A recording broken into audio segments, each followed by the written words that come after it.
From devilishly delicious coffee to one horrifying museum, something about this place is eerie. And I'm not talking about the lake. We are in the most haunted city in Michigan. Do you know which one we're at? Come along.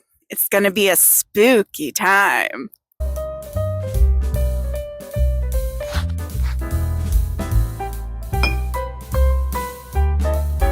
Could you guess where we were? We're in Monroe, Michigan, often called the most haunted city in Michigan. Let's go have some paranormal fun. We're at the River Raisin Battleground. So this is a national battlefield park, sort of like Gettysburg, I guess, or, other historic battlefields like that. The visitor center's closed because the government shut down. Government shut down. Boo. But you do kind of have like the perfect horror tropes happening, like you have a train, a bridge, a river. All right, Rodney's gonna get you learned. Here in this area on January 18th, 1813, the American forces attacked the occupying British and Indian Confederacy forces. And then 4 days later, on January 22nd, then the British and Indian Confederacy forces came back in. They also burned many of the settlers' buildings, homes, barns, and they killed many people that were here. So on this site, at this point, people say that sometimes you can hear the sounds of battle, musket fire, cannon fire. Sometimes people say along the roads you can see military men, soldiers walking along the road or walking through the field. So there's a lot of potential spiritual activity here, and the whole area is peaceful, but it maybe has a bloody history, so it might have a little spooky vibe. Have you seen any ghosts? I haven't seen any ghosts yet. I haven't either. It's so cool.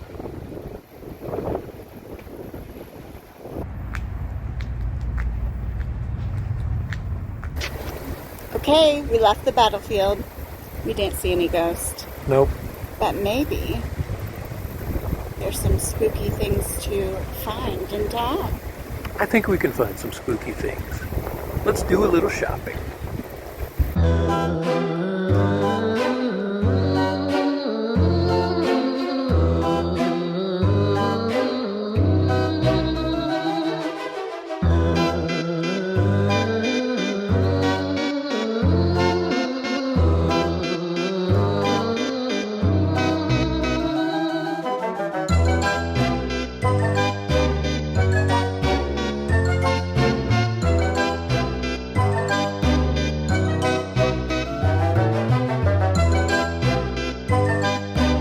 Just us playing downtown. Just walking around. Walking around, having fun. Spooky stuff.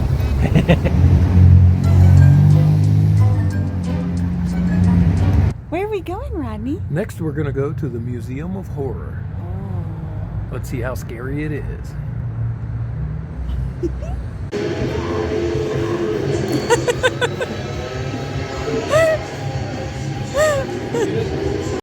The Michigan Museum of Horror was pretty interesting. It was a little bit smaller than I expected, and overall was just a different sort of experience than what I was mostly looking forward to. For one thing, I was looking forward to seeing movie props and souvenirs and different things from horror movies. And while the museum had some of that, there seemed to be more space devoted toward bones and souvenir pieces from serial killers and things, rather than focusing on horror cinema and horror in that genre. Normally, museums are pretty calm and serene. This one was not. But overall, I did enjoy my experience here, and I would probably recommend it to someone who likes horror. And now that I know a little bit more about it, I could make a more specific recommendation on who should go there and who shouldn't. What you thinking, hon? They have authentic production-used blood from Jaws. Also, I'm pretty sure I had that when I was a kid. Folder? I'm pretty sure I had that folder when I was a kid. Here, we're going to show the folder he had.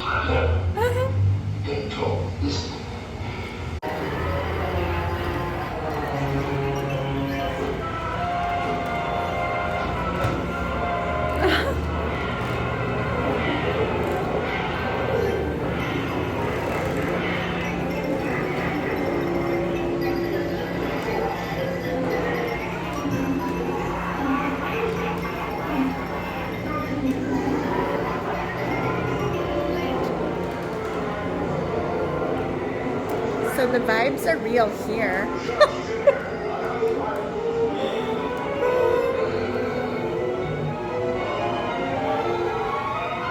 At the battlefield, nothing. I was saying the vibes are real here. Oh, yeah. Also, they have the largest Ouija board collection in the state. That's why the vibes are off. I don't like to yuck anyone's yum, so if this is your jam, cool. But this museum really was not for me. Once you see some of my facial expressions, yeah, that face. I don't like taxidermy. I'm way too much an animal lover to enjoy that. I didn't really like the serial killer section. I also did not like the bones. Also, this red room has real crime scenes, like real photos from the crime scenes. Yeah. Oh, I don't like Ouija boards. They are creepy. I did love the film props, though. They had a pretty large selection. And from really popular horror films and some really obscure ones too. And I liked that the curator made it clear they ethically receive all their materials. The staff was super friendly too. So helpful.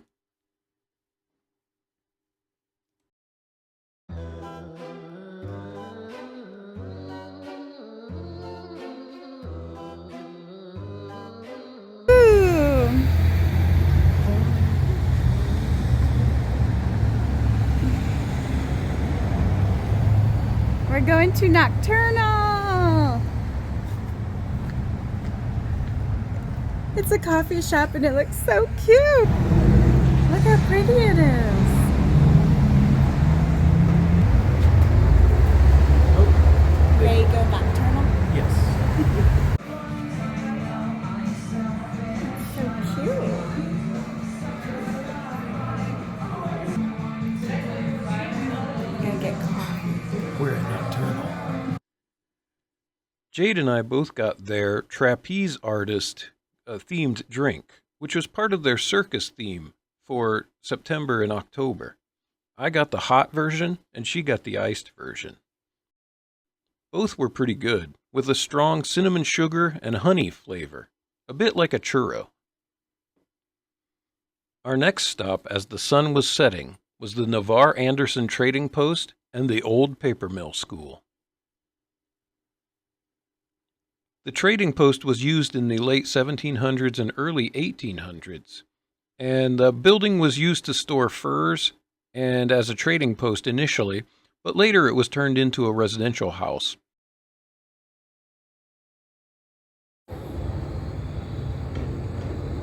Are you a sad turnip? Ronnie found a happy one. A happy turnip.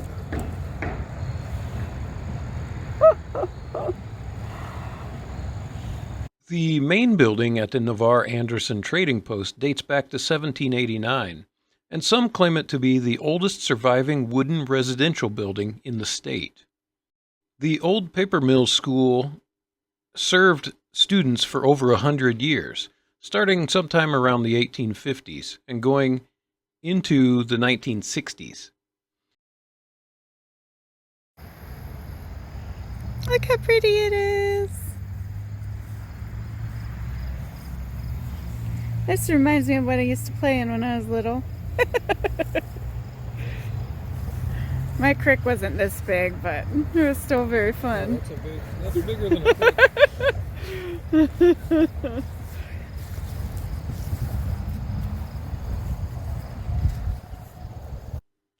What we learned visiting Monroe is that humans are weird, yet cute. Humans can make anything fascinating, even if it is exceptionally dark. There certainly can be beauty in the macabre and darkness.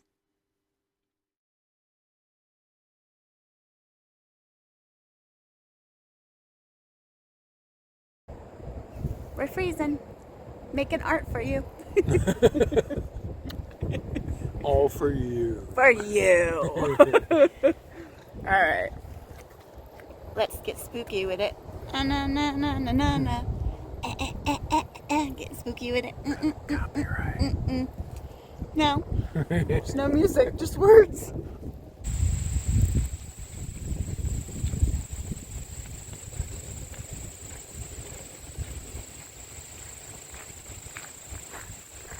Boo.